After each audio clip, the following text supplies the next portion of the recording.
Daniel Monbrú se ha contactado, a ver, un iPhone 8 anda por ahí.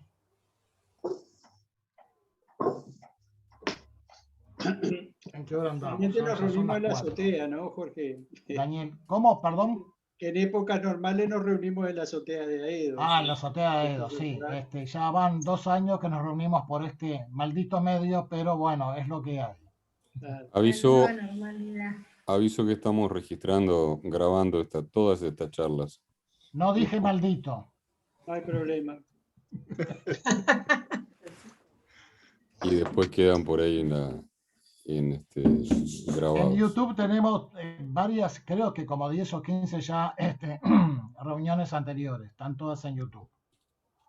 Y hemos tratado temas desde históricos hasta literatura, hasta física cuántica.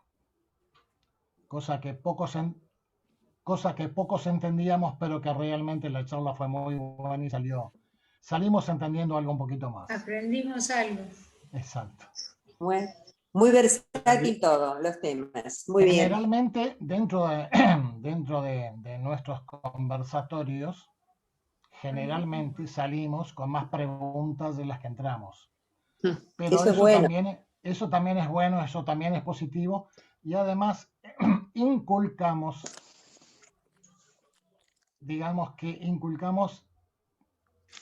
para saber algo más. No el dilema, pero sí la inquietud. De que si un tema no se termina en el día, queda la espinita como para tratarlo otro día. Por lo menos es lo que hacemos habitualmente. Por ejemplo, el tema de hoy, que es el tema de educación, evidentemente que hay 20 maneras de tratarlo, 20 maneras de enfocarlo, y no vamos a llegar a una conclusión definitiva hoy. Tal vez con varias secciones sobre educación podríamos llegar a algo. Rosario, ¿cómo estás? Buenas, bien, ¿y ustedes? Hola, ¿cómo están? Bien, bien. Eduardo Brusoni, hola, Eduardo. Hola, ¿cómo andan? ¿Todo bien? Hola, Rosario.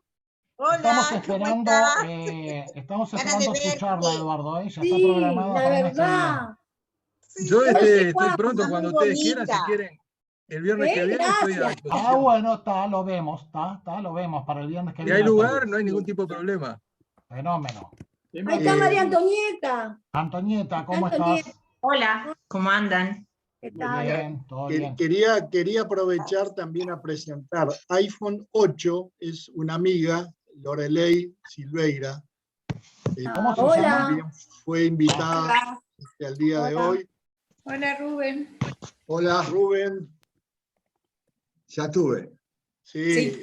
Rubén es vuelvo a insistir para ver si lo convencemos, ¿no? No, convencido está, pero es el papá de la cónsul de Uruguay en China, que ya la tenemos apalabrada, ¿verdad, Rubén?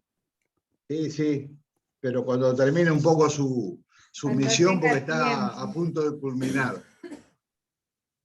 Hay un problema de horario con China, ¿no? Evidentemente que para ser en vivo y en directo va a ser complicado, no para nosotros, sino para ella. Para ella. Como decía un periodista de radio de Salto, tenemos como 24 horas de diferencia. Por lo menos 23. Susana Dura, hola, ¿cómo te va, Susana? Hola, ¿cómo andas? Hola, buenas tardes a todos. Inés, no se te ve, estás pero no se te ve. ¿Quién? Inés. ¿Qué tal? Inés. ¿Cómo andás? Sí, no se te ve, Inés. ¿No se Poné me ve? Cámara. Poné la cámara. ¿Ahora? Ahora sí. Ahora sí, bien. Hola. A ver, Pedro. Dime. A Miria y Beto dicen que el código no les da para entrar. Les mando un correo. Mándale la dirección de WhatsApp que entra directo. Está entrando Winston Mañosa. Vamos a esperar, perdón, Selva y Esteban, pero...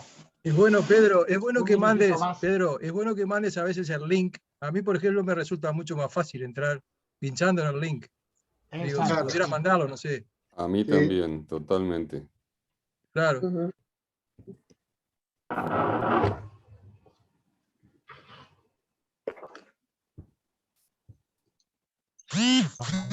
Vamos a esperar a Beto y a Miri y ya arrancamos. Graciela.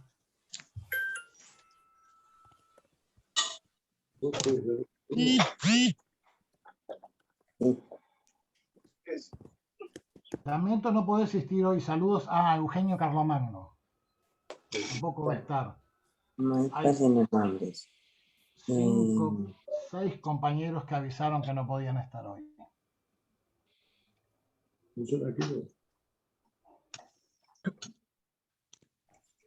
Valenti. Sí. Y la esposa, la señora. Qué bien. Esta va a ser Marita, ¿no? Sí, Marita. Ya. Sandra Acosta tampoco puede asistir hoy. Ya, Inés.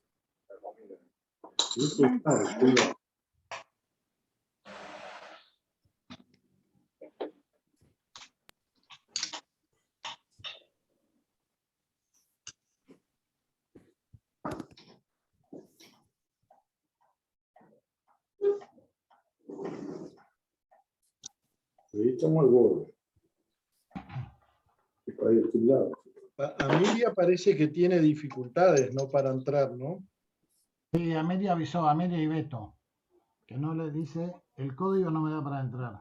Les acabo de mandar el enlace, las credenciales y la forma de Mandáselo entrar. también a Enrique Masuccelli, que no puede entrar con el código de hoy. Él está en el Mándale grupo también de... la dirección de WhatsApp. ¿Está en el grupo de WhatsApp él? Sí, acaba de mandar mensaje, dice que no puede. Sí, con dificultades para conectarme, lo estoy intentando, dice hace 30 minutos. Yo creo que la dificultad la presenta la U mayúscula. Sí. Eso lo podríamos cambiar, ¿no, Pedro? Tendrías que cambiar el código, Pedro.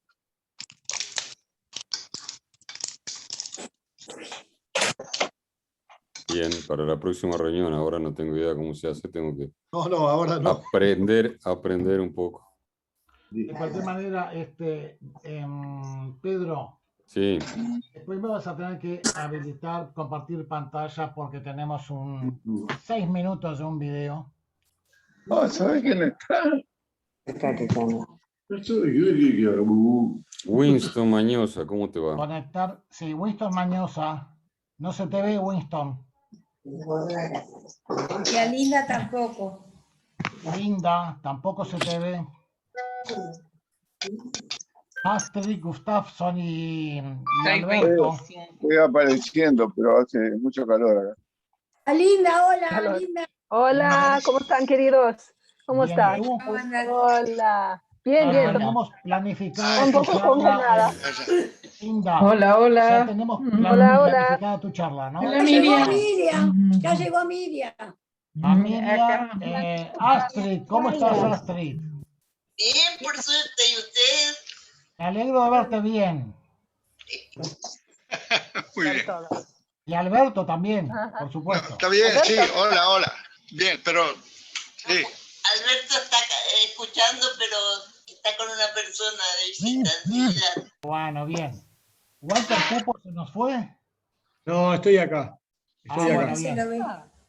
Estoy acá. Bueno, Estoy escuchando. Como dijimos, es un tema no complicado, sino muy complicado porque tiene muchísimos enfoques. Nosotros nos vamos a basar hoy en un video de Noam Chomsky que se refiere a la educación desde 4 puntos de vista.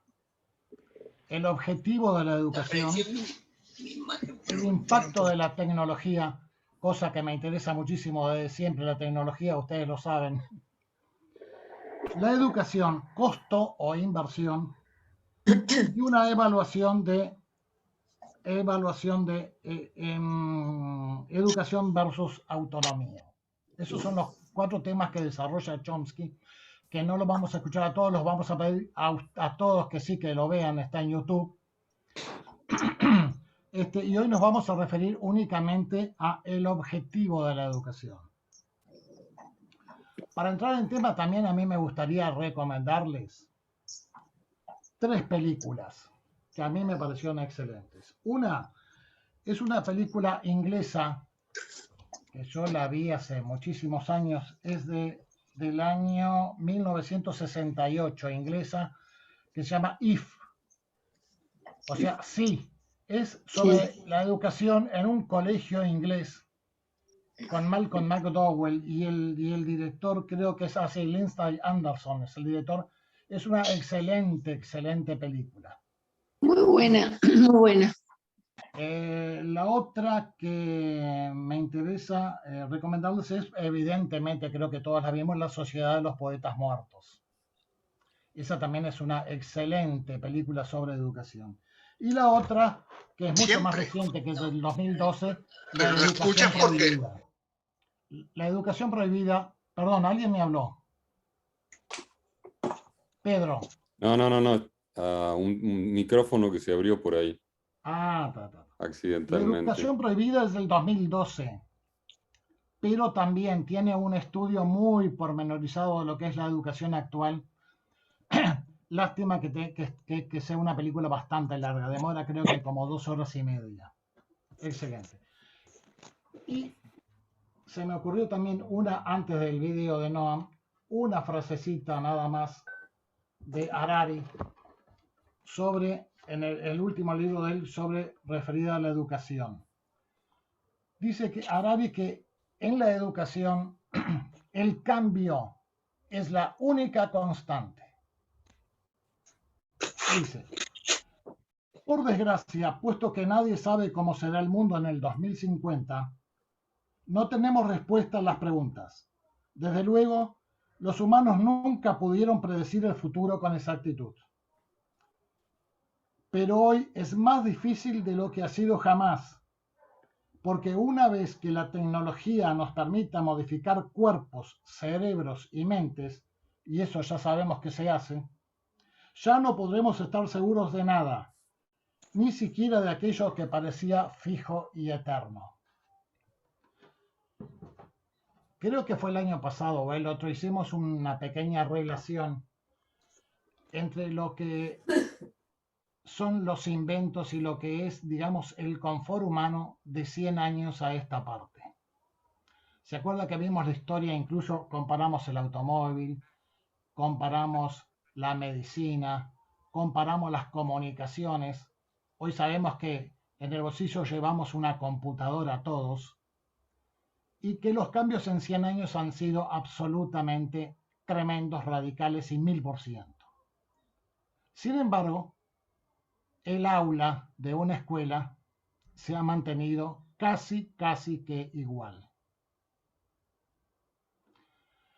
Antes de que empiece Graciela, empezamos con los minutitos del video de Chomsky. Como quieras, Jorge, como tú quieras. Bueno, entonces empezamos con el video de Chomsky. 6 minutos son, sobre todo, únicamente la primera parte, el objetivo de la educación.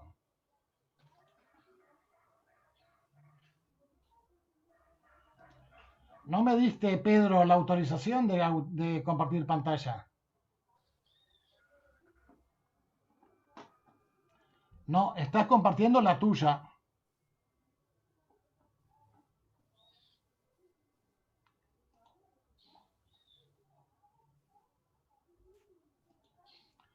Pedro, no me has dado la autorización de compartir pantalla. Ahí ya está.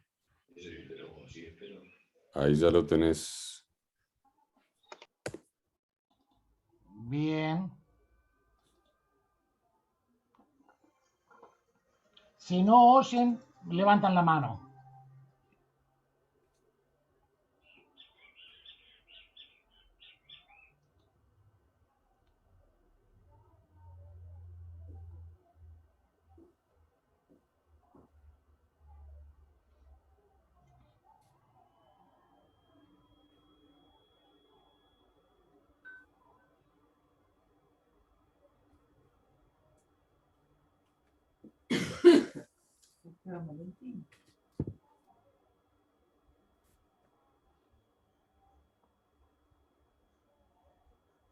No escuchamos, Jorge. No se oye, se puede leer igual.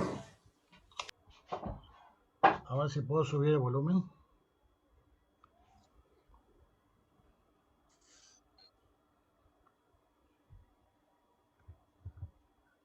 Está 100%. Habías encontrado un botón que hablaba de compartir el volumen también.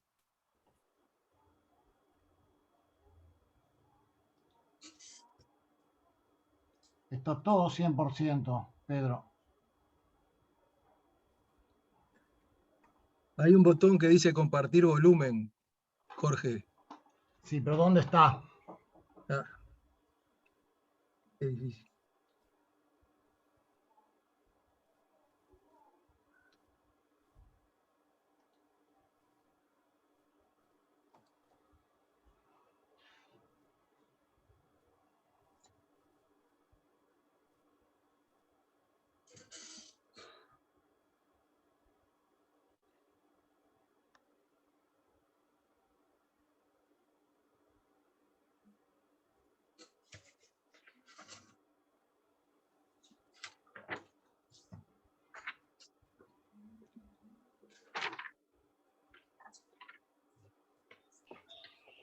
Jorge, no se ¿Sí? oye, y verlo así me parece que no tiene mucho sentido. Bueno, entonces lo cortamos. Yo creo, ¿no? Sí.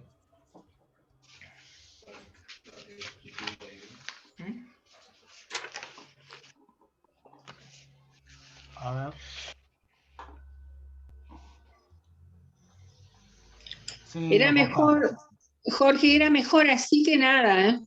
Sí, No, pero hay otro contenido, no era lo único de lo que disponemos. Claro, sí, sí. No, pero ahora no sé Está cómo bien. cortar el sonido de fondo. Pero solo lo oyes tú, Ah, bueno, está perfecto, perfecto. nadie más lo oye. Bueno, la idea era que el objetivo de educación hay una tradicional y hay otra que es adoctrinamiento. Esto es lo que va a desarrollar Graciela. Bien, bueno, buenas tardes para todos. Para aquellos que nos acompañan por primera vez o las primeras veces, nosotros cuando no tenemos un invitado en especial, lo que hacemos es, uno de nosotros prepara disparadores para luego abrir un debate donde todos participamos y todos damos nuestra opinión. Así más o menos es como funcionamos. La idea de hoy era hablar un poco de, cuando hablamos de educación, de qué cosa estamos hablando, ¿verdad? Porque siempre nos estamos quejando de que hay que cambiar la educación y que por qué no se hace. Bueno, tratemos de ver un poquito más, siguiendo algunos autores que se han dedicado a estudiar esto en profundidad, qué significa la educación, sobre todo la educación formal. Yo empezaría diciendo que la educación es un fenómeno necesario e inherente a todas las sociedades humanas, y su fin principal es la supervivencia del orden social, la supervivencia de la cultura. No es pensable una sociedad que no desarrolle algún sistema de transmisión de su cultura. Si bien no es posible experimentar con seres humanos para saber qué sucede con ellos si se desarrollan desde el punto de vista físico fuera de una cultura, sí han habido algunos casos de personas que han sido encontradas después de convivir solamente con animales y en la naturaleza, sin contacto con otros seres humanos. Y la gran mayoría de ellos, sobre todo ellos que tenían más de 10 u 11 años, no fueron capaces de lograr ninguno de los aspectos que nosotros consideramos como humanos, es decir, el hablar, el comunicarnos, el jugar a esa edad. Por lo tanto, se ha concluido que realmente el hombre se transforma en lo que realmente es a través de la educación, a través de un proceso de socialización. Por otra parte, ese orden social, esa cultura, no es estática. La educación tampoco deberá serlo. La cuestión es ver qué es lo que se modifica primero o qué cambia primero, si esa cultura, ese orden social, o si la educación. Aparentemente como que el orden social y la cultura cambiarían primero y la educación un poco va como detrás intentando acercarse a ese ritmo. La educación es entonces un proceso a través del cual una sociedad produce y distribuye saberes. Estos son incorporados por los miembros, lo que permite el mantenimiento y el desarrollo de una cultura. Cuando hablamos de una cultura nos referimos a esta en el sentido más amplio del término, ¿verdad? Cultura como todo lo que existe en la sociedad, como todo lo que se aprende en la sociedad. La educación se realiza a través de agentes, ¿verdad? Que son aquellos que llevan adelante este proceso. Podemos dividir a estos agentes en dos grandes grupos. Por un lado, lo que serían los agentes formales y por otro lado, lo que serían los agentes informales. Los agentes formales son aquellos que se dedican a educar de forma planificada, ¿verdad? De forma intencionada, de forma reglada. Últimamente, además, de forma obligatoria, es decir, de forma institucionalizada. Esa sería la educación formal, que es a la que nos vamos a referir fundamentalmente. Pero existe otra forma de educación informal, que es aquella que se realiza a través de, como pueden ser la familia, que es el más importante de todos, o el grupo de pares, y por supuesto los medios de comunicación, la televisión, internet, etcétera. Hoy en día son más importantes quizás en la educación de las personas los medios informales, pero los informales han tenido un rol muy importante, sobre todo en el desarrollo de la humanidad, puesto que a través, por ejemplo, de la imitación de las tareas que los padres realizan y que los hijos imitaban, de alguna forma se iban transmitiendo los conocimientos que llevaban a las personas a, por ejemplo, poder conseguir un trabajo. Pero esencialmente nos vamos a dedicar entonces a lo que sería la educación formal. Y para eso yo voy a citar 3 o 4 autores, pero solamente como forma de disparadores, es decir, cómo distintas personas que se han dedicado a estudiar este tema lo han visto y de esa forma nosotros tener como más elementos para entrar en nuestra discusión. El primero que voy a nombrar se llama Ivan Illich, es un polaco que murió a principios de este siglo y que era anarquista. O sea, eso ya también un poco nos pinta cuál puede ser su posición al respecto de esto. Él dice, describe la educación como un proceso por el cual las personas que antes eran autosuficientes han sido desposeídas de sus capacidades tradicionales y se los obliga a depender de la sociedad. Él dice, el hombre, antes de que existiera la educación formal, era autosuficiente. Si se enfermaba, sabía a qué yuyo o planta recurrir para poderse curar. Para educarse, imitaba a sus padres, imitaba a su familia. Hoy tiene que ir a una institución y tener un maestro. Para divertirse, conseguía elementos de su entorno. Hoy dependemos de la televisión o de la internet o de los juegos que nos proponen de forma online. Entonces él dice, en realidad la educación lo que ha hecho es quitarle capacidades al individuo. ¿Y para qué existe la escuela?, dice él. Bueno, la escuela existe más que nada como custodia. Es decir, es un lugar donde se depositan los chicos desde determinada edad y hasta que entran al mercado laboral. Allí además se los distribuye en distintas ocupaciones y en distintas funciones y se los prepara para adquirir determinados conocimientos y capacidades que luego van a desarrollar en esas funciones. Y además la escuela lo que hace es enseñar los valores dominantes de esa sociedad para que estos se sigan reproduciendo, ¿no es cierto?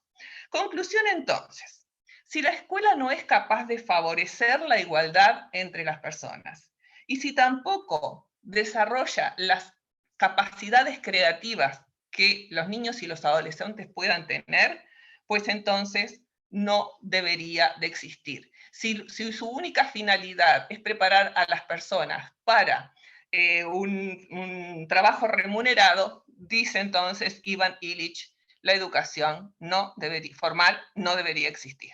Primer punto para que vayan pensando qué opinión les merece. Segundo autor que voy a hacer referencia es un sociólogo británico, Basil Bernstein, que también murió a principios de este siglo, que estudió la manera en que la educación reproducía las desigualdades de la sociedad y para ello analizó las habilidades lingüísticas. Esto es algo de lo que mucho se habla, ¿verdad? El otro día, por ejemplo, el invitado último que tuvimos, el señor Richard Reed, hacía mención de cómo a su hija médico le costó años poder entender el lenguaje que desarrollaban las personas donde ella trabaja. Por ese lado va este autor. Él observó que los niños que procedían de los hogares más pobres, de los hogares obreros, tenían un código lingüístico extremadamente limitado, fundamentalmente vinculado a órdenes y normas restrictivas, ¿verdad? Y por lo tanto no tenían ninguna capacidad de generalizar ese conocimiento. Por otra parte, los niños de clase media tenían un código de lenguaje mucho más amplio. Su familia, esencialmente la madre, dedica gran parte de su tiempo a desarrollar ese lenguaje en el niño. Por ejemplo, si una madre, es lo que dice este señor, ¿verdad? Si una madre de clase obrera no quiere que su hijo haga determinada cosa o que coma caramelos, por ejemplo, le va a decir, no comas caramelos y punto, y la próxima vez que te va comiendo un caramelo, de pronto te voy a poner en penitencia o te voy a dar un golpe. Una madre de clase media lo que haría sería explicarle al niño por qué no puede comer caramelos a determinada hora, las ventajas y las desventajas de comer caramelo o de comer otras cosas, etcétera, etcétera. Eso desarrolla en los niños capacidades totalmente distintas. En el primer caso, el niño solamente va a desarrollar capacidades lingüísticas que reaccionen a lo emocional. Y el niño de clase media, en estos ejemplos que yo di, será capaz de desarrollar unos códigos lingüísticos que le van a permitir, por un lado, abstraer y por otro lado, generalizar. ¿Qué es lo que sucede entonces? Ese niño de clase baja, cuando llega a una escuela que tiene un código lingüístico de clase media, no lo va a entender. No va a poder comprender qué es lo que la maestra está diciendo. Por lo tanto, entonces, no consigue seguir un curso de forma exitosa, le resulta realmente imposible abstraer y generalizar lo que escucha en esa clase, y a lo único que podrá responder será a adquirir algunos adiestramientos o algunos hábitos rutinarios, pero tampoco será capaz luego de generalizar, es decir, podrá saber que cuando se entra al salón de clase se dice buenos días, pero quizás no pueda establecer que eso es un saludo que se va a aplicar en distintos aspectos de la vida. El siguiente autor, que es también un sociólogo británico, que se llama Paul Williams, va más o menos por esta misma línea, y él parte del choque cultural que se presenta. Él dice que los niños pobres rápidamente se dan cuenta en la escuela de que no pueden rendir de la manera que rinden otros niños. Es decir, sienten que no son lo suficientemente listos, sienten que están en inferioridad de condiciones que el resto. Y por lo tanto se sienten también en inferioridad de condiciones. Pero él dice, esto no es así. Estos niños desarrollan otro tipo de habilidades que si bien no son importantes desde el punto de vista académico o no son tan reconocidas como desde el punto de vista académico, sí requieren también ciertas capacidades para poderlas desarrollar. Y él da el ejemplo de que estos niños suelen, en lo que llamamos comúnmente la escuela de la calle, adquirir habilidades, por ejemplo, para enfrentar la autoridad. Y son los niños que esperan que la maestra se dé vuelta para tirarle el pelo al compañero o para hacer otro tipo de actividad que sabe que está prohibida porque tiene como un desafío permanente a la autoridad y que lo sabe aplicar. Que si bien no lo ve eso como requirió a él habilidades para poderlo hacer. Y que esto luego lo van a replicar en el ambiente laboral y serán entonces aquellas personas que estarán desafiando permanentemente la autoridad en su trabajo o estarán haciendo bromas pesadas a sus compañeros en el trabajo o también estarán esperando que, no sé, el supervisor no los esté mirando para hacer algo que no es debido en su trabajo. Es lo que dice Paul Williams. Si vamos a los funcionalistas, como es el caso de Parson, él considera que la función más importante de la educación es inculcar el valor de los logros individuales en el niño, lo que es esencial para el funcionamiento de las sociedades industrializadas. Yo creo que aquí llegamos un poco a la escuela que nosotros vivimos, ¿verdad? Esa escuela funcionalista dedicada más que nada a preparar gente para el mercado laboral. Cosa sumamente discutida, como vamos a ver después. Pero bueno, para los funcionalistas, esta sería la función principal de la educación.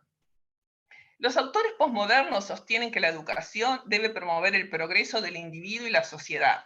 Debe distinguirse, o mejor dicho, dirigirse a lograr un pensamiento libre y racional que lleve al desarrollo y a la innovación, y también debe aceptar el pluralismo, la diversidad y el aprendizaje permanente. Aquí nos acercamos más a la idea de educación formal que tenemos hoy en día, que como que tenemos mucho la parte teórica, pero quizás nos cueste un poco encontrar la forma práctica de llevarla a cabo.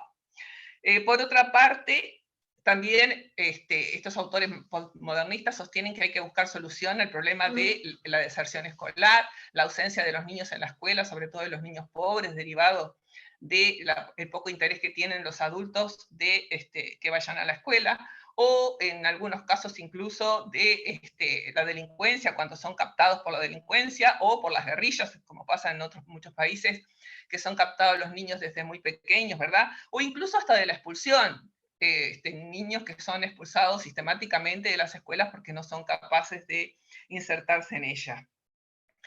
Pero la mayoría de estos autores sigue sosteniendo que las diferencias sociales, económicas y étnicas están directamente vinculadas con el rendimiento escolar. ¿Cuál sería el futuro de la educación? Bueno, las nuevas tecnologías de la información crean posibilidades en el campo de la enseñanza, ya que permiten que la educación traspase el aula y llegue a un número mayor de estudiantes. Esto lo estamos viendo en la práctica en estos días. Hay quienes creen que esto va a reforzar la desigualdad, dado que la pobreza informática pasará a ser una nueva forma de pobreza. Aquellos que no tengan, no pensemos solamente en el Uruguay, ¿verdad? Pero aquellos que no tengan acceso a la energía eléctrica o no tengan acceso a la conexión a Internet, seguramente van a separarse aún más del resto que sí lo tenga. Y bueno, y no solamente va a haber una mayor distancia en la educación de unos y otros, sino que obviamente también va a haber una mayor distancia entre las posibilidades de conseguir trabajo que van a tener unos y otros. Por el contrario, una versión más optimista de la influencia de las nuevas tecnologías tiene que ver con que, por ejemplo, en aquellos lugares donde no hay maestros, se puede tener una clase a través de Internet de un maestro que esté muy lejos desde el punto de vista físico, como pasa en Uruguay con los profesores de inglés, que muchos de ellos son del exterior en las escuelas públicas, o también en aquellos lugares donde no hay bibliotecas, el niño puede acceder a través de Internet a cualquier biblioteca del mundo. Son todos temas que están en el futuro. Y bueno, yo el otro día le preguntaba a Richard Reed qué pasaba con el tema de los sindicatos y la enseñanza, y muchos quedaron un poco ahí como que no quedamos muy satisfechos con la respuesta. Y yo intenté buscarme mi propia respuesta, y voy por este lado. Yo creo que fundamentalmente aquí las diferencias son ideológicas, ¿verdad? Entonces, hay como dos grandes corrientes ideológicas que tienen una visión de lo que debe ser la educación y hacia dónde debe ir la educación. Yo tomé por un lado el liberalismo, ¿verdad? Que son aquellos que rechazan la intervención estatal en la educación, que esta debe estar dirigida a formar individuos que sean luego competentes, que se puedan insertar en el mercado, que sean productivos, que colaboren con el desarrollo económico. Esencialmente esas serían las bases de lo que se pretende de la educación según una ideología más liberal, ¿verdad? Competencia, inserción en el mercado, productividad y desarrollo económico. también hacen mucho hincapié en la laicidad en su forma más amplia, ¿verdad? Pero esencialmente permitiendo la educación privada y lo que ésta pueda significar. El socialismo, por su parte, ve a la escuela como una herramienta que reproduce la desigualdad social. Este es un concepto que se repite, ¿verdad? ¿Por qué? Porque representa el orden social de las clases dominantes y por lo tanto está dirigido a consolidar este poder de las clases dominantes. Por lo tanto, ellos están en contra de este sistema de educación y pretenden otro, ¿verdad?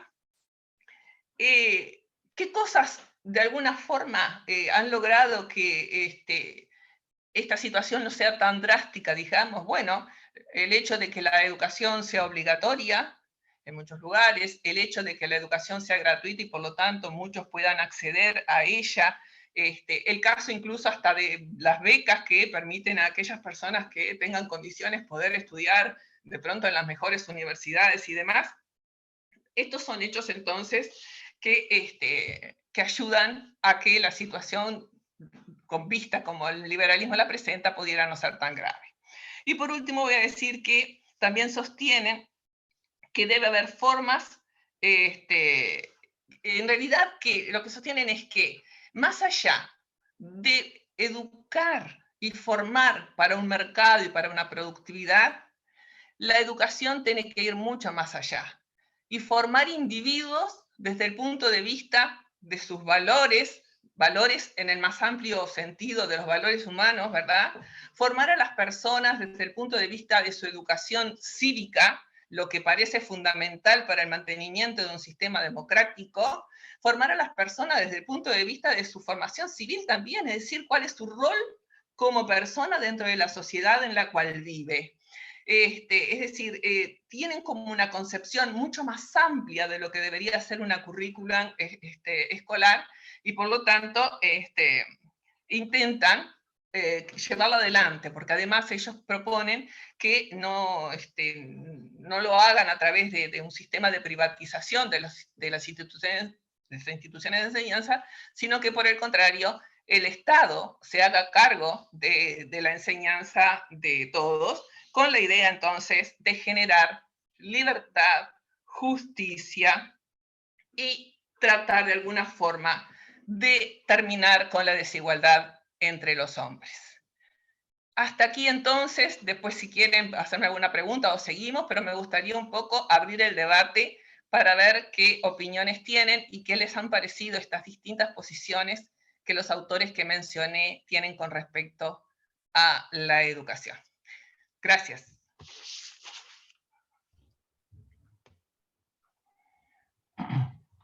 ¿Alguna reflexión, alguna pregunta con respecto a lo que ha dicho Graciela?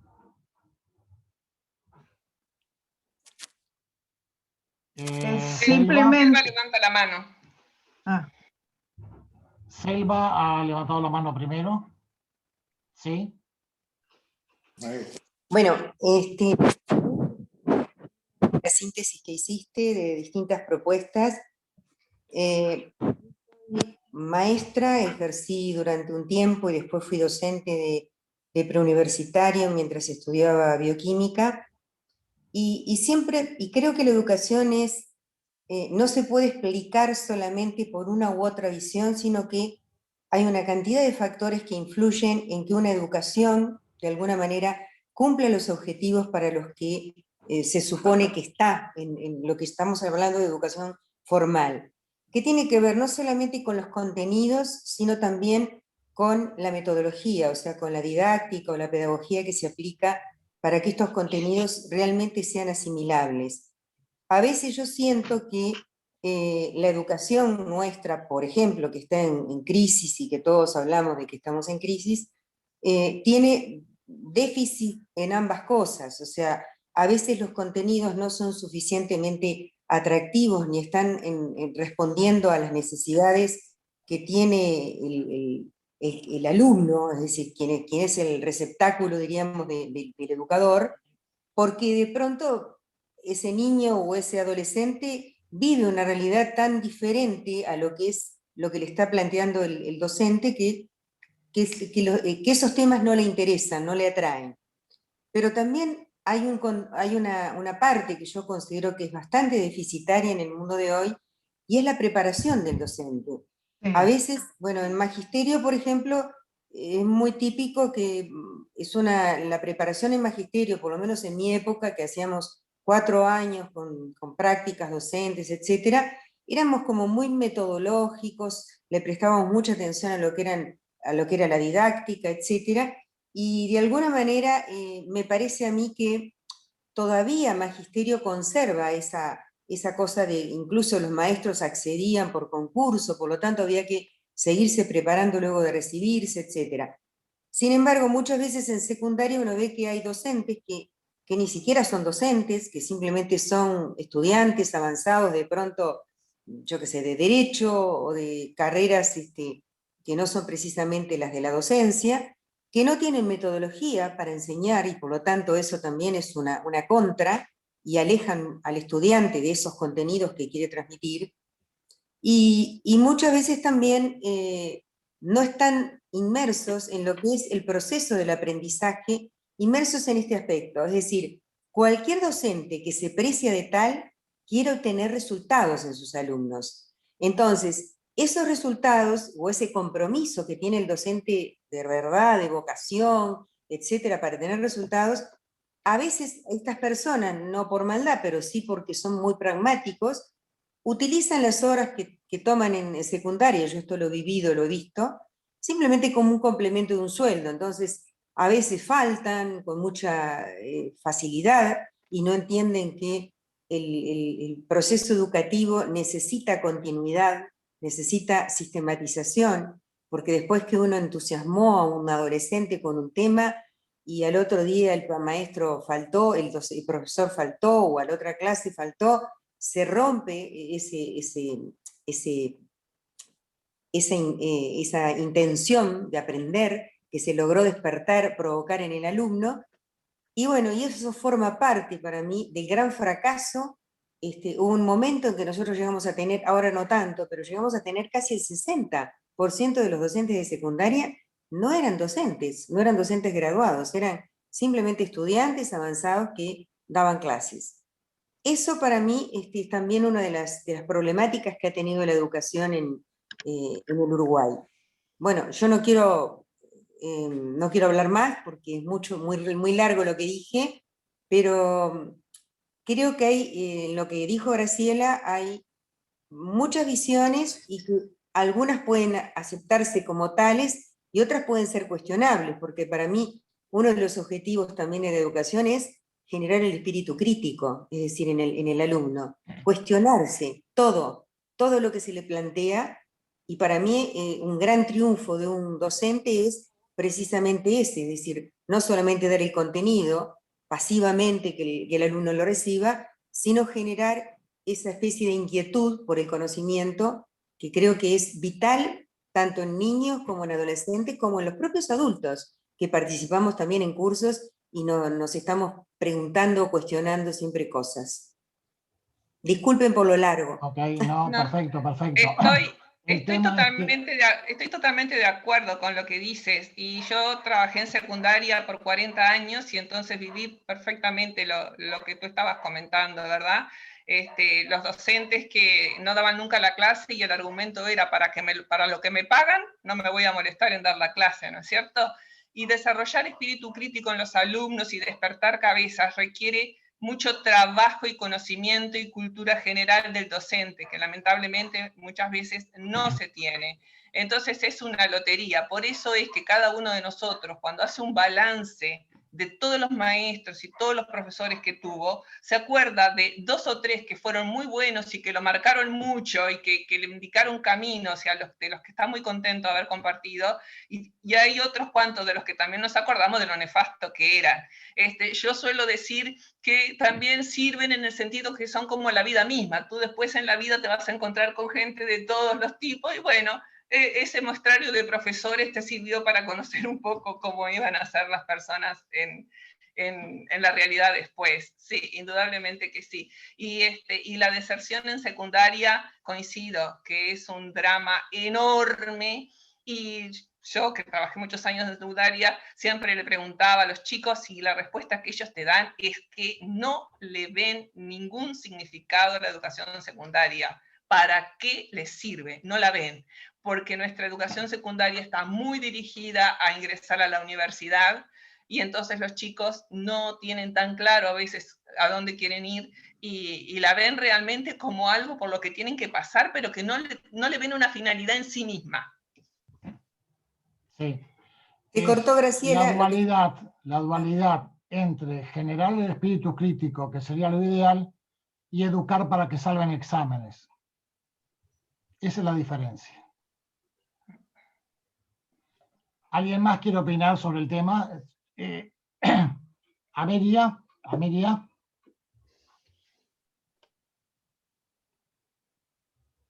Estás con el micrófono apagado, Amelia.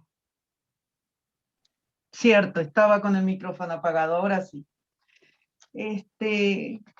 Cuando nos referimos a la educación, yo también, parte de mi vida ha sido educar.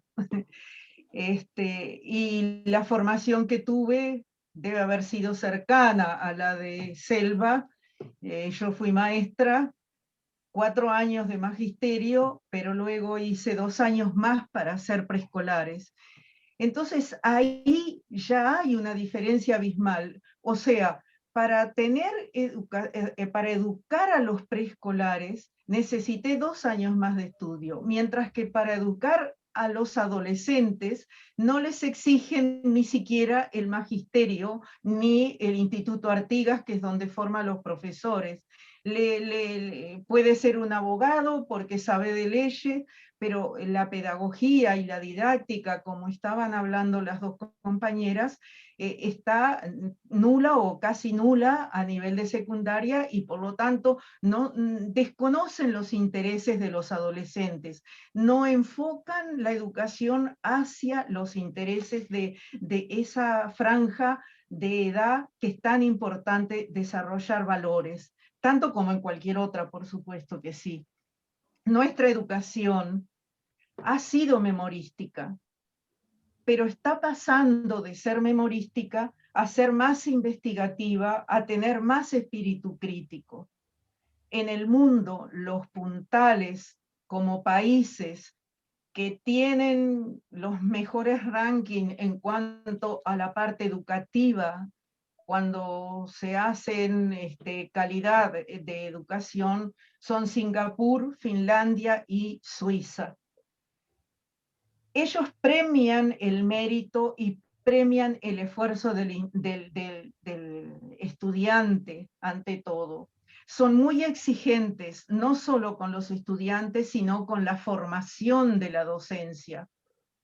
También estimulan mucho a los docentes siendo muy bien remunerados. Entonces vayamos a comparar lo que pasa en nuestro país, que ni siquiera la docencia está nivelada a nivel de todas las otras profesiones.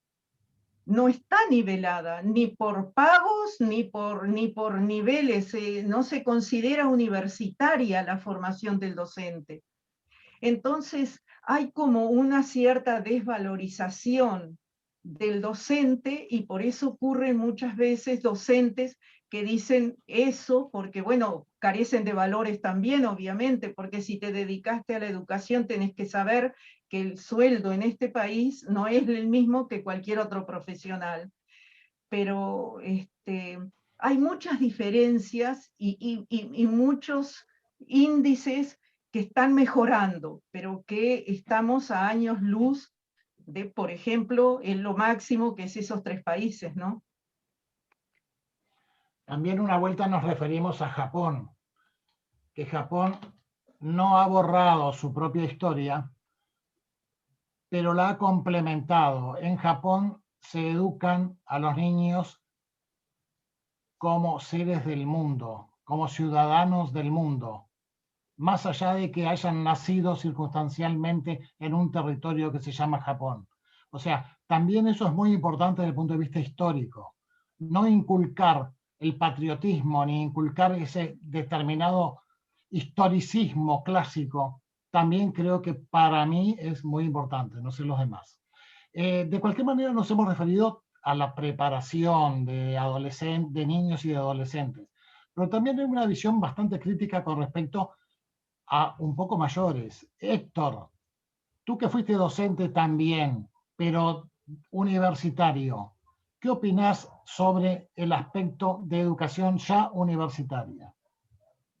Bueno, primero le quiero agradecer a Graciela, a la señora Andreoli y a Miria porque todo esto nos agrega valor.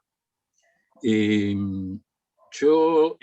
ustedes lo pueden experimentar, hay un ranking que se hace muchos años que se llama QS, que mide la calidad educativa. Eso no tienen más que googlearlo. Si ustedes ponen ranking de universidades en el mundo, quedaríamos muy mal porque entran ahí lo que a mí me gusta decir la aldea global. En cambio, si nosotros, para ser homogéneos, ponemos ranking de universidades latinoamericanas, nos vamos a llevar una sorpresa, porque las universidades uruguayas están un poco atrás. Este ranking mide 4, 5 o 6 valores. Uno de los valores es la cantidad de docentes que además de ser docentes saben pedagogía, y si hay algunos que además tienen un máster o un posgrado. Esa es una de las cosas que mide. Otra de las cosas que mide es, que es muy interesante para mí, es la empleabilidad. Si el individuo cuando se recibe consigue empleo o forma su propio estudio o lo que fuere. Y ahora no recuerdo qué otra cosa más mide. Bueno, lamentablemente estamos bastante lejos. Y con respecto a lo que dijo la señora Andreoli, yo coincido plenamente que para ser docente hay que tener vocación. Prácticamente es como algo sublime. A mí todavía me cuesta entender cómo una persona le puede transmitir habilidades y destrezas a otra persona sin tecnología, sin pizarrón y con el solo uso de la palabra. Porque yo quizá por mi primitivismo tengo asociado que entre dos personas tiene que haber un cable, pero no es así. Entonces, cuando uno a veces ve cómo enseñan en países mucho más subdesarrollados que nosotros, es realmente interesante ver la capacidad creativa que tienen los maestros, a veces incluso enseñando en el medio de la guerra, y la capacidad que tiene la palabra. Pero para hacer eso hay que tener una vocación inmensa. Y después, con respecto a lo que dice Amiria, justamente todo el mundo habla de Finlandia. En realidad, para ser profesor en Finlandia, tenés que haber sido primero profesor, ponele universitario, tenés que haber hecho el curso. Tenés que ser profesor universitario. Después, como ingeniero, como economista, podés ser brillante, pero si no tenés el curso de la docencia, que es todo un tema, cómo llevar conocimiento de una cabecita a otra cabecita, entonces en Finlandia no ranqueás. Eso hace de que haya como un círculo fenomenal, porque las personas pagan impuestos cuando saben que sus impuestos son bien aprovechados. Y en el caso de Finlandia los impuestos son altos, pero la educación es excelente y además es pública y gratuita. Sí, eso entonces, te iba a agregar. Claro, entonces cuando nosotros hablamos de definiciones más clasistas, y si va el chico pobre, si va el chico rico, el caso de Finlandia es muy interesante por eso, porque se exige una doble graduación. Yo he sido profesor universitario y me encanta y he ido a hacer cursos, pero yo nunca fui a estudiar docencia. Y como dijo Graciela, a mí lo que me marcó es que tuve dos profesores, que uno era economista y el otro era contador, y que con 17 años me traían el trabajo a casa. Entonces, no solo eran buenos profesores en la escuela pública, sino que uno me traía trabajo, porque, por ejemplo, en esa época no existían las tecnológicas, pero sí existían empresas como Olivetti. Uno de mis profesores había sido, además de ser contador, era un perito jurídico que estaba en un juzgado. Y un día Olivetti echó a una cantidad de personas. Entonces eso fue a sorteo y el juez le toca justo a mi profesor de contabilidad, y yo, que tenía 17 años, estaba en la mesa del comedor de mi casa con una hoja enorme y a mano haciendo el cálculo de los salarios caídos, aguinaldo y todo, porque mi profesor, como perito contable, tenía que asesorar al juez de parte. Y era un tremendo juicio contra Olivetti, que es como si hoy le hicieran un juicio a Google o a Facebook o Microsoft, a cualquiera. Bueno, y yo fui un afortunado tener ese tipo de profesor. Y después el otro profesor, que era economista, también con 18 años, me llevó a una financiera. Y además me aconsejó también, que me dijo: mira, Héctor, si vos te quedás acá, yo te puedo empujar y podés llegar a ser gerente. Pero yo era un chiquilín. Y entonces me dijo: pero me parece que te conviene buscarte un trabajo de menos horas y seguir estudiando. Y esos profesores, como dijo Graciela, son los que te marcan. Y además son los que equilibran la balanza entre los malos profesores y los buenos profesores. Así que yo diría que lo primero es la vocación. El que no tiene vocación, mejor que se dedique a vender puerta a puerta, porque coincido totalmente con lo que dice la señora Andrioli. Y bueno, siempre hay alguna excepción a la regla. Aún en el caso de Uruguay, a pesar de que estamos muy atrás, yo recuerdo que en el 2006 alguien que pensaba instituyó una materia que se llama Estudios Económicos y Sociales, una materia que a mí me encantó. Y esa materia, el objetivo que tenía era, entre otras cosas, saber qué era la globalización. Fíjense, en el 2006 hubo alguien que pensó en Uruguay. Y esa materia se instituyó y se tiene que dar en todos los liceos, sean públicos o privados, e incluso se le tiene que dar a los que estudian arte, que es muy difícil, pero no imposible. Entonces yo lo que quería agregar a toda la disertación de mi compañera, nuestra compañera Graciela, es que a mí me ayudó mucho el libro La inteligencia emocional del señor, de un psicólogo norteamericano. Sí, exacto, Daniel Goleman. Pero lo interesante es que cuando me puse a investigar para atrás, en realidad Goleman lo que hizo fue redondear una idea de otros dos profesores, que uno se llamaba Meyer y el otro se llamaba Solovey. Esos quizás fueron menos marketineros, pero fueron los que realmente estudiaron que, además de la inteligencia que se mide en un ratio, y algunos dicen cociente y otros dicen coeficiente intelectual, podía ser, por ejemplo, en una persona muy, muy inteligente, 180 puntos. El tipo era un capo. Entonces Goleman pregunta por qué uno que tiene 180 de inteligencia está trabajando en relación de dependencia para otro que tiene 95. Y ahí es donde empieza la parte interesante. Y es que hoy hay una palabrita que ya la gastaron mucho, que se llama empatía, que a mí ya me cansa un poco, pero en realidad se empieza a usar la palabra empatía hace mucho tiempo, y es porque ese individuo que tiene una inteligencia matemática fenomenal no sirve para trabajar en equipo, no sirve para trabajar con sus pares, no sirve para sostener la frustración, porque también puede ser muy inteligente y frustrarse, pero tiene que tener una capacidad de resistencia para la frustración. Y entonces ese que tiene un coeficiente mental brillante termina trabajando para otro que es menos inteligente que él en términos matemáticos, pero que maneja bien la relación con los proveedores, con los clientes, con los terceros, que sabe interactuar.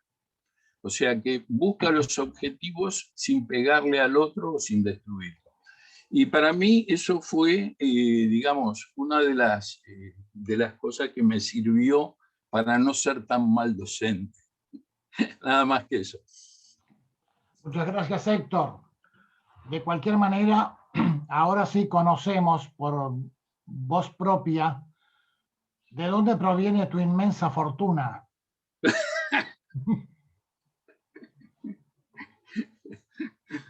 No, yo fortuna no tengo. Bueno, hay distintos tipos de fortuna. Claro. Yo, quizá mi mayor fortuna fue haber conocido a mi mujer, que es linda por fuera y por dentro. Bueno, eso corre por tu cuenta. No, y además es una excelente docente. Sí, me parece Graciela la conoce porque fueron capuchinas, fueron compañeras, iba a decir fueron capuchinas, casi la mato a Graciela, que es atea. No, Graciela, perdón, no fueron sobre todo con todas las confesiones que hizo Graciela ayer en la dirección de WhatsApp. Escucha, sí, fueron compañeras. Todas las confesiones que hicimos, la terapia de grupo que hicimos ayer en WhatsApp fue increíble. Sí, increíble. La educación que nos daban en los colegios católicos estaban muy lejos de la inteligencia emocional, Héctor. Te puedo asegurar que estaban muy lejos de la inteligencia emocional. Por supuesto. ¿Vos te crees que yo no lo sé eso? Eran mucho más funcionalistas, mirá, te diré. Te premiaban la verdad, como vos decís, o sea, no sé, recuerdo cosas tales como que los 3 primeros que resuelvan el problema se sacan sobresaliente, esos se sentían bárbaros y el resto se sentía... No. Yo no voy a salir a cortar una lanza por las capuchinas porque yo no estudié en la escuela. No. Yo siempre suponemos que eso ya pasó hace mucho tiempo. Yo estudié siempre en la escuela pública, me recibí de contador en la Universidad de Buenos Aires y tuve la suerte que cuando fui a Madrid, el PSOE, que era otro PSOE muy distinto a este, por si alguno no lo entendió, el Partido Socialista Obrero Español, me becó y fui a estudiar economía al Colegio de Economistas de Madrid, que como todavía tenía la influencia de la realeza y de los 40 años de dictadura franquista, yo no podía creer que se llamaba Ilustre Colegio de Economistas de Madrid. Bueno, lo primero, después que me becaron, lo primero que hizo Felipe fue sacar la palabra ilustre, porque era demasiado despótico, ¿no? Bueno, o sea, yo en realidad soy un producto de la escuela pública. Yo le estoy muy agradecido a todos los estados por lo que pasé. Eso es lo que les quería decir. Y perdón, una última cosita, si me permiten, porque no lo quiero hacer largo ni monopolizar. En realidad es un error pensar que todos tienen que ser analistas de sistema e ingenieros de sistema, porque eso es lo que ordena el señor mercado. Pero podría ser que los chicos que hoy se ponen a estudiar, dentro de 5, 6, 7, 10 años, ya el mercado no esté pidiendo eso. Puede ser que esté pidiendo otra cosa que yo no me la imagino. Por ahí está pidiendo que tengan el perfil de un astronauta. Entonces, lo que me parece que es un error es torcerle el brazo a los chicos. Cuando el padre es médico, quiere que el hijo sea médico, y como la madre es abogada, quiere que la hija sea abogada. Si quieren estudiar humanidades, déjenlo. Y además, en Estados Unidos hay un caso muy interesante, que son las escuelas Waldorf. Esto, el otro día subió una nota Jaime González, que creo que no la leyeron porque era muy larga, y nosotros habíamos hablado de esto en Vida de Enrique cuando estábamos en Unitres. Un periodista norteamericano hizo un trabajo brillante. Se fue a preguntarle a los CEOs de las grandes corporaciones multinacionales a dónde mandaban a sus hijos cuando eran párvulos, cuando eran pequeños. Y los mandan a una escuela Waldorf que antes había 120, ahora debe haber más. En esas escuelas le dan muchísima importancia al arte. Dieron vuelta la pirámide. Antes la pirámide era matemáticas, castellano, y el arte vos lo buscabas y no estaba por ningún lado. Bueno, esos señores que ganan tanto dinero, que no son millonarios, son billonarios con B, no quieren que sus hijos toquen estos instrumentos, no quieren que toquen esto, porque las escuelas Waldorf, siguiendo un principio que lo sostenía incluso Picasso, decía que todos los niños nacían artistas. El problema era que después le torcían la creatividad para el lado que los padres o las escuelas de arte querían. Entonces estas escuelas Waldorf no le dejan agarrar nada, y por supuesto que deben ser muy caras, son más vale lúdicas, y en realidad lo que tienen es una enseñanza a partir de la gran libertad creativa. Siguen un poco esa filosofía de Picasso, déjalo ser. Pero no es que los chicos están ahí sin hacer nada, hacen cosas. Bueno. No sé si ustedes le hicieron a un excelente profesor de profesores, que es un profesor inglés que tiene el título que le otorgó la reina de Inglaterra, que se llama Ken Robinson. Ken Robinson para mí fue otro personaje interesante que habla también de la inteligencia emocional y de las motivaciones. Entonces, a él le llevaron, él explica el caso de una niña que era demasiado hiperactiva, corría todo el día, por ahí le pegaba a sus compañeros. Se los cuento 2 minutos y les prometo que me callo, pero esto me parece interesante.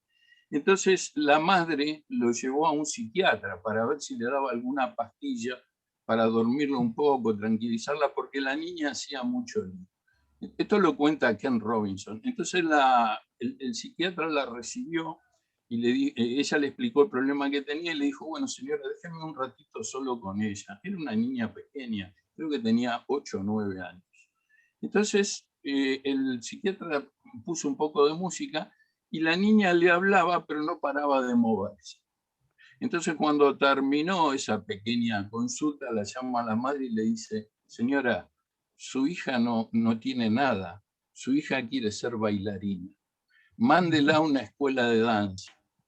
Entonces la madre la mandó a una escuela de danza.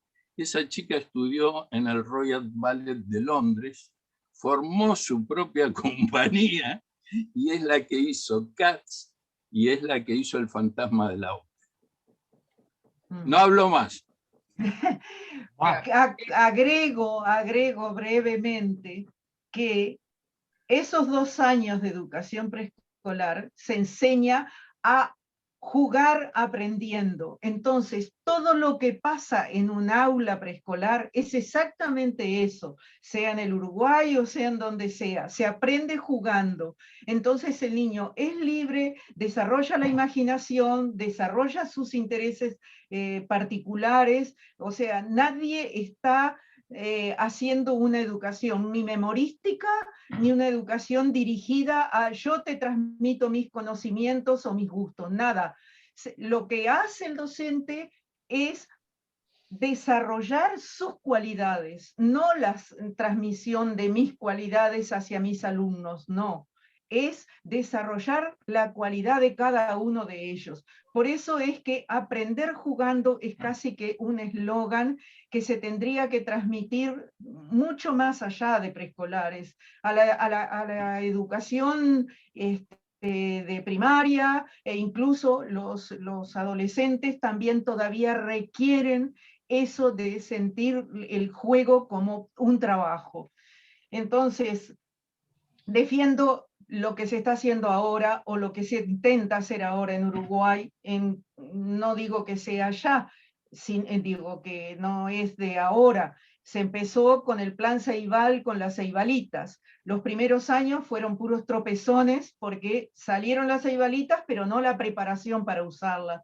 Pero ahora sí, y les digo porque tengo también hija docente y los están permanentemente dando cursos y cursos y cursos para las artes, para las matemáticas, para las ciencias. Les están dando cursos a los docentes para manejar mejor y aprovechar mejor ese instrumento por parte de los docentes.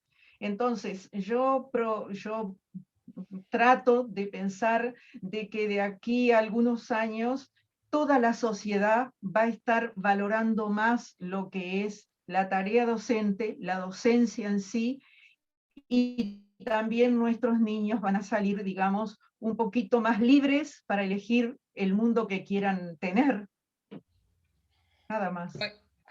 Coincido gracias, con Emilia, Selva y excelente. con Amiria que primaria tiene otra forma de trabajar distinta a la de secundaria. Secundaria se fragmenta muchísimo, son una enorme cantidad de asignaturas, y me parece que se utiliza un método mucho más tradicional aún, ¿verdad? Con pocas excepciones, la mayoría sigue con un pizarrón y un estudiar de memoria y un repetir, cosa que ya no tiene sentido, porque en realidad la información está al alcance de todo el mundo.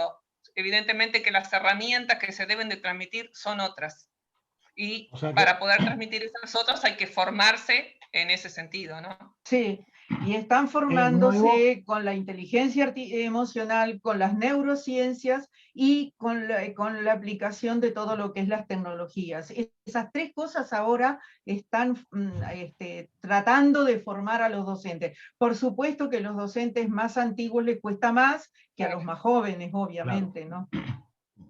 O sea que se enseñará no para salvar exámenes, sino que se enseñará para incentivar lo propio de cada uno. Que acá llegamos a la pregunta. ¿Son innatos o son adquiridos? Pero eso es para otro día. Si alguien quiere agregar algo. Hay A una ver, mano allí. Sí, ¿quién es? ¿Selva o el Valenti. esposo? No se ve bien. Sí, adelante. Micrófono. Está el micrófono apagado.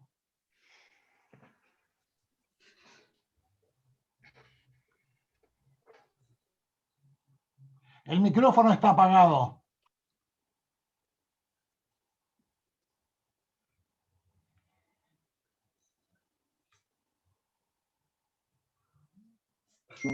Ahora sí.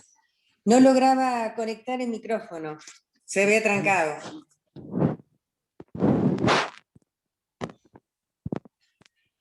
No, no se oye, ¿eh? No se oye. ¿Ahora escucha? Ahora sí. Lo que más me preocupa de esta... No, no se oye. Ahora... A ver, ahora. Ahora. Sí. Bueno. Hay un tema, un enfoque que ustedes reiteran y que me parece fundamental, que es salir de las reuniones con más preguntas que las que llegaron. Si hay un tema que está absolutamente lleno de preguntas, sin respuestas y en fase de investigación, es la educación. ¿Por qué? Porque nunca en la historia de la humanidad se alcanzó un nivel de creación de conocimiento al ritmo que existe actualmente. Nunca, ni cerca. Es decir, el conocimiento se duplica y se multiplica muchísimo más de lo que se hacía anteriormente. Y por lo tanto, el conocimiento forma parte mucho más esencial de nuestra sociedad de lo que sucedió en toda la historia. Y sin embargo, eso no quiere decir que todo el conocimiento tenga la calidad y la importancia necesaria. Yo quiero aclarar que mi experiencia es, yo soy obrero del vidrio, soy periodista y me he dedicado a la política. Esa es ahí soy un cocinero. Entonces, yo quiero plantear algunas preguntas. No voy a dar opiniones, voy a dar algunas preguntas que me surgen incluso del debate que ustedes, yo fui bastante escéptico en sumarme a este grupo, porque como estoy en la tertulia, que algunos de ustedes conocen, y hemos discutido la educación unas 350.000 veces, la verdad es que resulta a veces agobiador, ¿no? Entonces, pero fue muy interesante, encontré puntos de vista interesantes, experiencias interesantes. Yo voy a plantear algunas preguntas. La primera, cuando salgamos de este nuevo mundo, el de la pandemia, que está teniendo un impacto enorme en la vida de las sociedades, ¿cómo se va a reflejar eso en el conocimiento, en la educación, en la sensibilidad humana? Que si no se refleja en la educación, no alcanza. ¿Cómo se va a reflejar en la educación la ecuación absolutamente imprescindible entre el contenido del conocimiento y la calidad de la pedagogía?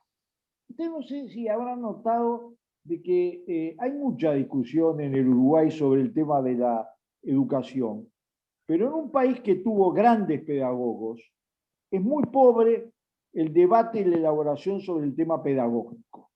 Yo he escuchado acá experiencias de ustedes, profesores universitarios, de primaria, primera. Bueno, eso es un aspecto esencial. Es más, es uno de los rasgos distintivos de la educación en el Uruguay durante décadas, el nivel pedagógico. Lo digo yo, que vine de otro país, y me quedé absolutamente deslumbrado por la pedagogía, por mis profesores de secundaria. Yo no sería lo que soy sin el Liceo Uruguayo. ¿Qué pasó?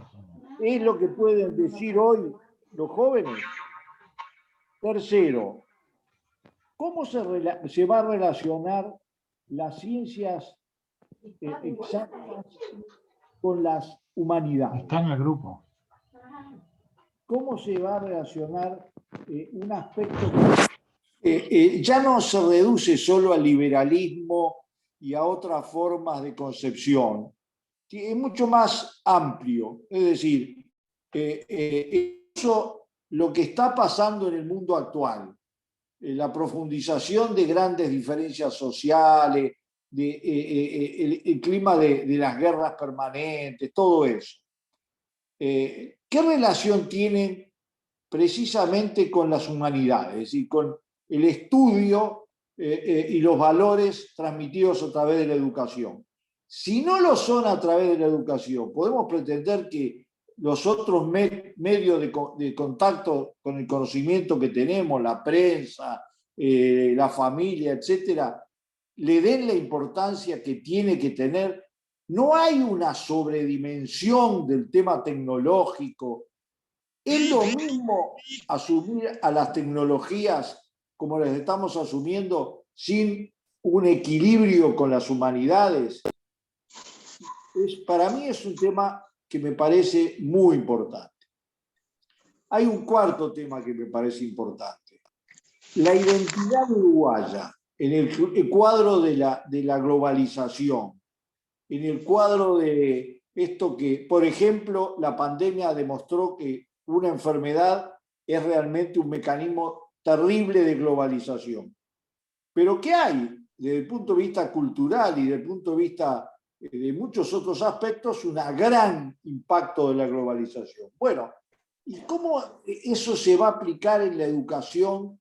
El tema de ser globales, porque no se puede evitar, pero también tener identidad, también tener nuestra propia, digamos, capacidad de interpretar nuestra historia, nuestras tradiciones, es decir, de tener un contenido nacional en la educación sin ser nacionalistas feroces. Y un quinto aspecto que me parece fundamental es este. La educación en el Uruguay tuvo que ver con todos los grandes momentos del país. La diferencia del Uruguay con otros países de América Latina, en buena medida tuvo que ver con la educación. No se puede entender el proyecto nacional de principio del siglo XX sin la gran revolución educativa de Varela previamente. Nosotros podemos aspirar, siendo un pequeño país, como lo éramos en esa época, y sin embargo estábamos a la vanguardia de tantas cosas, como las leyes sociales, como la igualdad de la mujer, como tantas cosas, que hoy no lo estamos, podemos nosotros, digamos, aspirar a un proyecto realmente de progreso sin un cambio muy audaz, muy profundo, muy surgido desde adentro, pero también desde afuera de la educación? Bueno, son preguntas que yo me quería plantear y compartir con ustedes. A ver, pide la palabra Daniel Mombrú. Daniel, tenés el micrófono apagado. Sí, buenas tardes.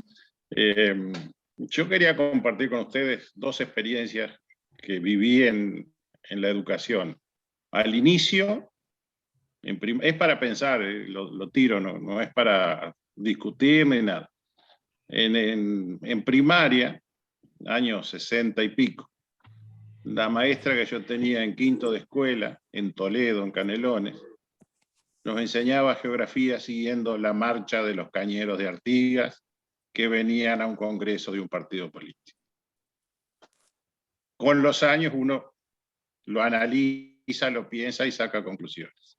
Y en la otra punta, en la Facultad de Derecho, un profesor con dos apellidos, que era profesor mío, con formación pedagógica, todo, me llegó a decir, vos lo que tenés que hacer es comprar mi libro, estudiar en él y ahí vas a salvar los exámenes. Gracias. Muchas gracias. Es una visión bastante pesimista de lo que es la educación, evidentemente. Ahora, cuando se habló de globalización, nosotros ya hemos visto que hay distintos tipos de globalización. Hay una globalización económica, hay una globalización cultural. Esa globalización cultural es la que le da aspectos localistas a cada uno de los distintos países que puedan llegar a tener distintas localizaciones. O sea, nos podemos enterar de la cultura de Japón justamente por la globalización. Japón puede entrar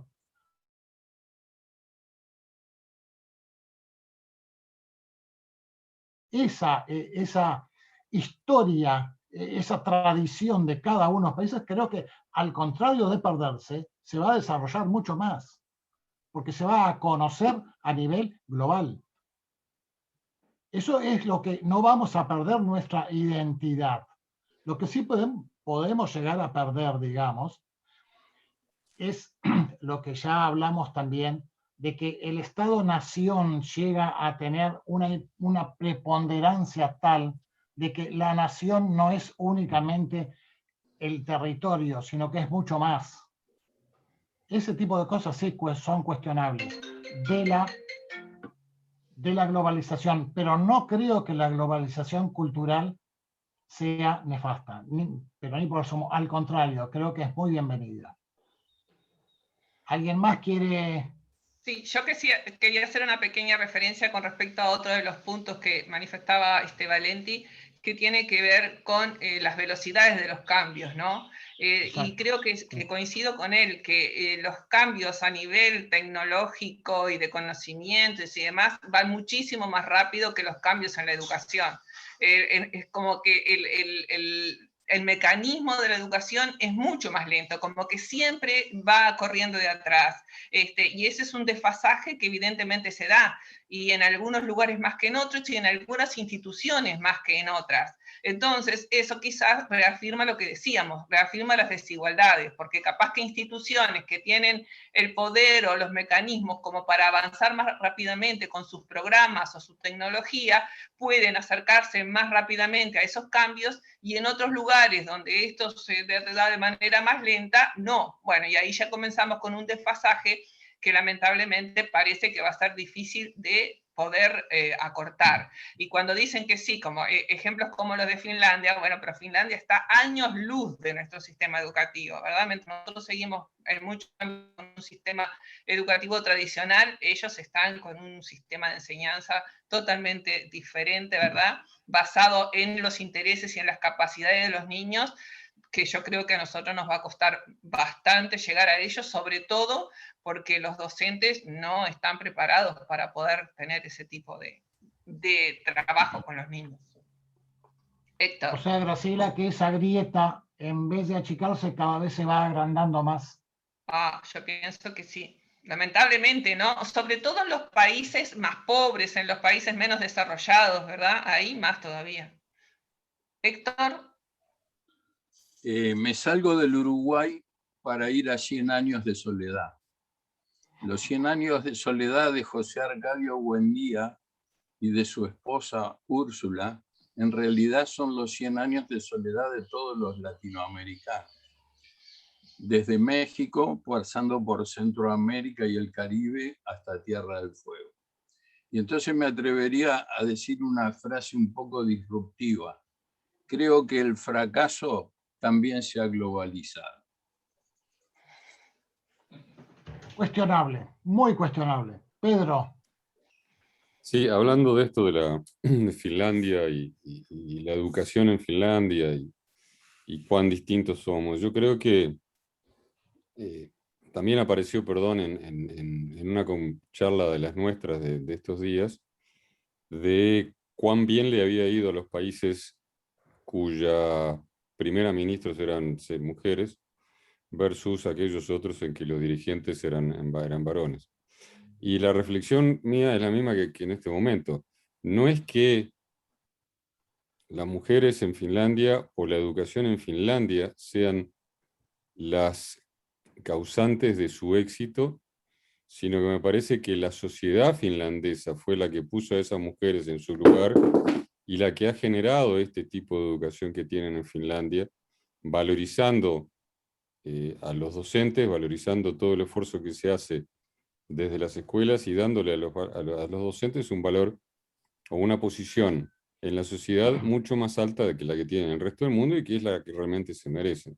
Los docentes son los que están formando la sociedad del futuro, son los tipos que tienen que estar mejor retribuidos, mejor seleccionados, para que el cambio realmente se dé.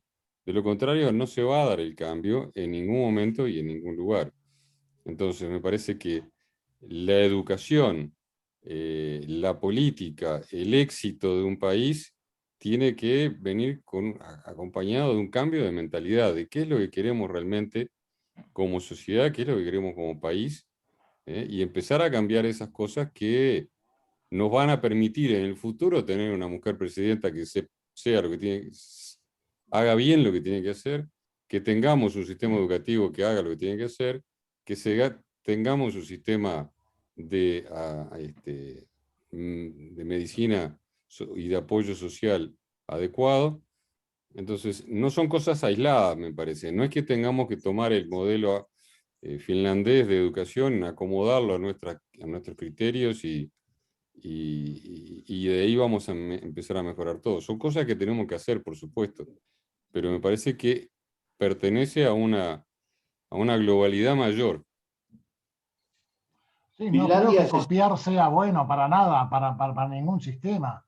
Copiar no, evidentemente. Ahora, tú lo que planteas es que hay discusiones por encima de la educación. Ese cambio de actitud, ese cambio de mentalidad es previo al cambio educacional. Yo creo que no tenemos tiempo para hacerlo previo. Perdón, Esteban, un segundito. Creo que no tenemos tiempo para hacerlo previo. Creo que son cosas que tenemos que hacer simultáneamente. Es decir, el país va a mejorar, va a tener un cambio en nuestra sociedad si empezamos a cambiar un montón de cosas al mismo tiempo. Eso necesita de un cambio de mentalidad, de un cambio de modelo, que tenemos que hacerlo. Esteban, perdón. No, yo digo solo una cosa. Finlandia hace 50 años tenía indicadores económicos todos inferiores al Uruguay. Y Finlandia es un gigante tecnológico que hace 50 años era exportador de madera cortada en troncos. Por lo tanto, no es que nosotros partimos de seres con los cuales no nos podemos comparar. A ver, Corea hace 50 años no tenía un indicador superior a Uruguay, uno solo. Por lo tanto, estamos hablando de países donde no han nacido seres extraterrestres. Y sin embargo, cualquiera de ellos hoy nos supera ampliamente. Y hace, no digo 50, hace 80 años o hace 90 años, Uruguay era uno de los 10 países más desarrollados del mundo. Y además no era, estaba detrás de Argentina en los indicadores económicos, con una diferencia sustancial. Uruguay tenía niveles de igualdad social, niveles de desarrollo educativo, niveles de leyes sociales y de igualdad de oportunidades que no eran las de Uriburu y la de la Argentina. No es solo un problema de riqueza. Entonces, el tema es que, digamos, y la educación en eso tuvo un papel determinante. La educación tuvo un papel determinante y digamos, si nosotros en esta época, con los problemas que se nos vienen y que ya afrontamos, no somos capaces de que la educación acompañe la construcción de un proyecto nacional adecuado a esta época en el mundo, nosotros lo que nos queda es seguir por un proceso de decadencia. Porque la educación es uno de los principales termómetros. No hay ningún país, una cosa sí es clara, no hay ningún país que ha progresado, que se ha desarrollado, que digamos, ha superado sus niveles si no resolvió bien, por lo menos en los aspectos básicos, los temas educativos. Ninguno.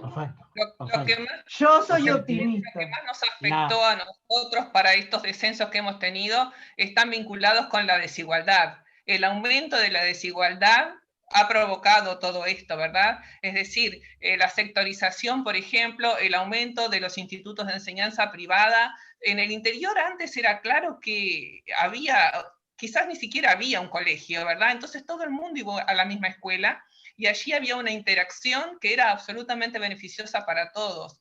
Hoy en día las escuelas como que se han transformado en especie de guetos, ¿verdad? Donde los niños pobres van por un lado, los niños ricos van por otro, y esa falta de interacción perjudica a todos. Es absolutamente mala para todos. Y esa desigualdad nos hace estar como estamos, porque seguramente en Uruguay debe haber escuelas que tienen el mismo nivel que las de Finlandia y que logran los mismos éxitos que logran en Finlandia, pero la enorme mayoría no. O sea que lo que hemos aumentado lamentablemente es la desigualdad. Pero hay flagelos de la sociedad que complican toda esta situación. Una es la droga y otra es la violencia, y eso es mundial. Y a nosotros realmente eso también incide, ¿no? De que esas diferencias se dan también en esos campos, es impresionante. Pienso que soy optimista, pienso que vamos a ir quizás al ritmo uruguayo, que el ritmo uruguayo no es a alta velocidad, pero que vamos a ir para adelante, creo que sí, soy optimista de que vamos a ir para adelante. Selva, Bueno, ¿quería decir algo? a ver, alguien más que quiera opinar, a ver si la señora Selva. Muy breve, quería reafirmar lo que acaba de decir Graciela, porque yo creo que, a ver, hay una frase famosa de Varela que dice: los que se han sentado juntos en el banco de una escuela, compartiendo, o sea, es muy difícil que luego no establezcan reglas de juego social de igualdad.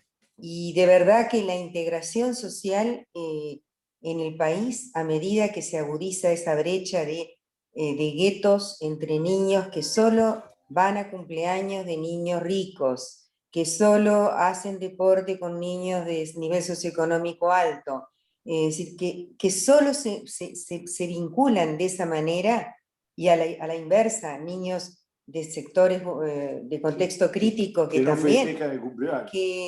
Bueno, que a veces no festejan el cumpleaños, pero que solamente también se mueven en su entorno y no se interrelacionan con otros, para mí es un factor de desintegración social que solo la escuela pública sería capaz de recuperar, es decir, de recuperar la integración. Pero como solución sería posible borrar con toda la educación privada y volver solo a lo público. ¿Sería Bueno, posible? parte de eso. Vuelvo a la frase de Varela. Ojo, no quiere decir esto, yo creo que hay, voy a poner un ejemplo también que es de las que son maestras lo recuerdan. En mi época, cuando se daba concurso, las maestras que no ganaban el concurso no entraban a la escuela pública, iban a trabajar en los colegios privados. Sí. Y entonces uno sabía que la escuela pública tenía los mejores docentes y los colegios privados los que habían quedado por el camino. Eso se fue revirtiendo, porque a medida que pasaron cosas, como fue la época de la dictadura, donde, bueno, hubo maestros muy buenos que fueron perseguidos o destituidos, y muchos colegios se constituyeron alrededor de esos maestros. Yo tengo amigos de esa época que hoy por hoy son dueños de colegios muy prestigiosos, como el Jean Piaget, por ejemplo, y hay gente que ha seguido investigando en pedagogía, en didáctica, etc. Pero yo vuelvo a que si nosotros no somos capaces de romper esos guetos que se generan en esto que decíamos, en las burbujas que viven los hijos nuestros, y hago la referencia, por ejemplo, a mis nietos, ¿no? Que salvo algunos, los demás todos van a colegios privados. Yo reivindico la escuela pública, sobre todo la escuela pública, porque, repito, porque es donde menos los niños menos resienten las diferencias sociales. Entonces, es más fácil que se integren, que se vinculen, que incluso el problema lingüístico que existe efectivamente, porque a veces uno dice, hay distintos lenguajes, uno va a un barrio y hablan de una manera que uno dice, ¿qué es esto? Y uno va a otros barrios y se habla como de otra forma. Entonces, también en ese aspecto el lenguaje se podría, es un vector de igualdad y de socialización. Pero es imposible que eso se genere si sigue habiendo estos fenómenos de partición social o de brecha entre los niños, ¿no?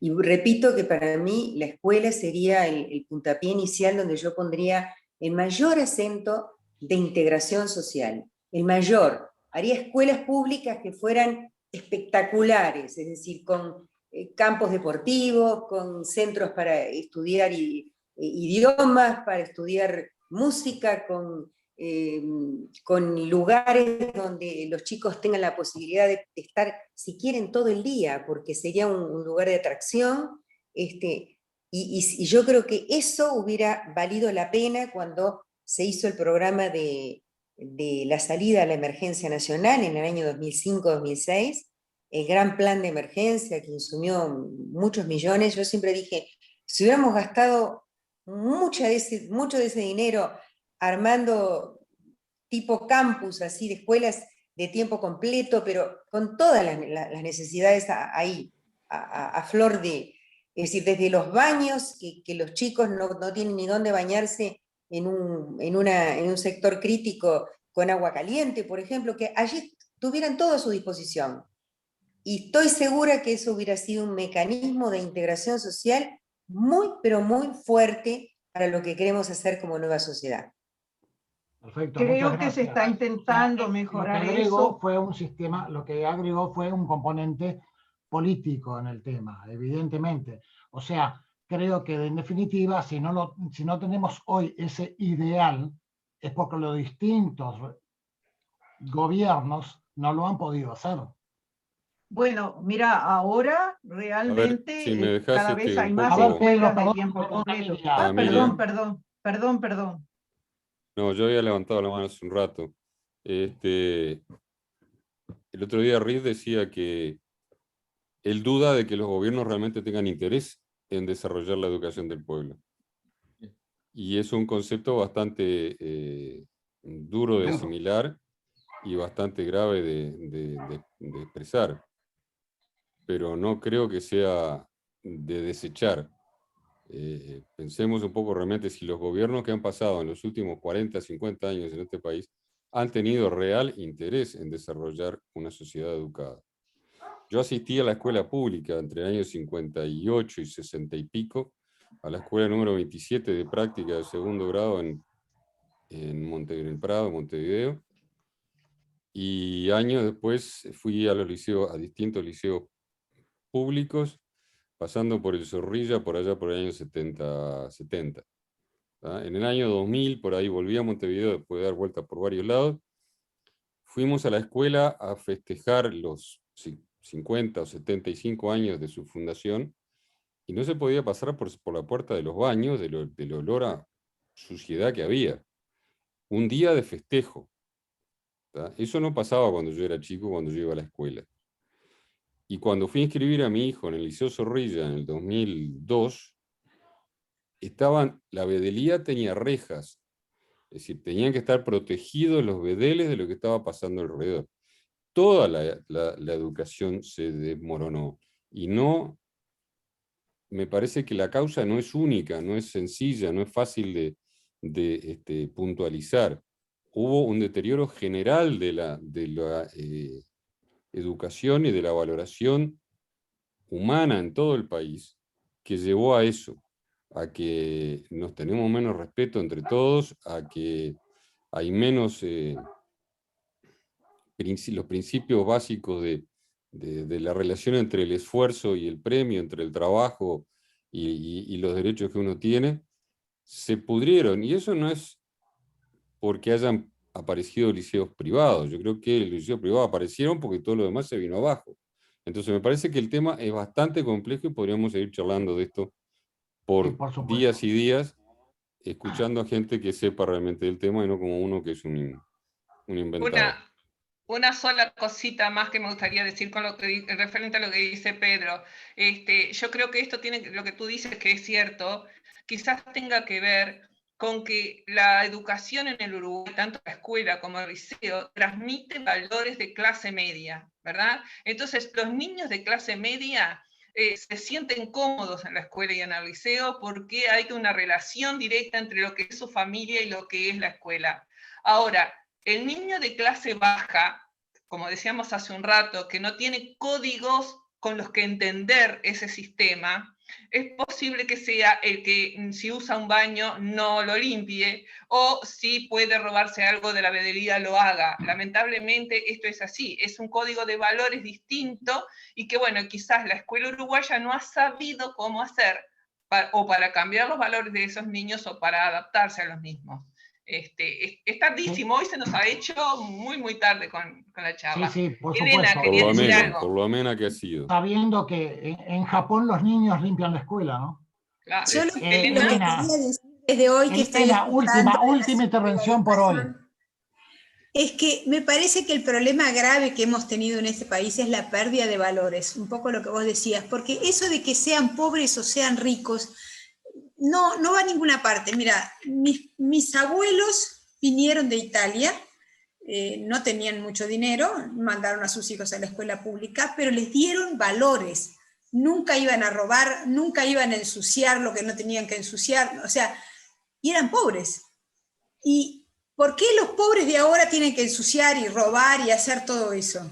Es falta de valores. Para mí falta de los valores. Los ricos de ahora también lo hacen, ¿eh? También lo hacen, sí, por eso digo que la falta de valores ha pasado por todas las capas de la sociedad y ha destruido todo. Y creo que no solo tenemos que pensar en la educación, sino en volver a poner valores, de clase media, de clase no sé cuál, porque yo no tengo, o sea, no te puedo decir qué valores, pero los valores normales, los valores que tuvimos todos nosotros cuando éramos chicos. Eso es lo que me parece que está fallando, que es lo peor que está sucediendo. La transmisión de valores. La transmisión de valores se da esencialmente en los agentes informales. Ejemplo, la familia.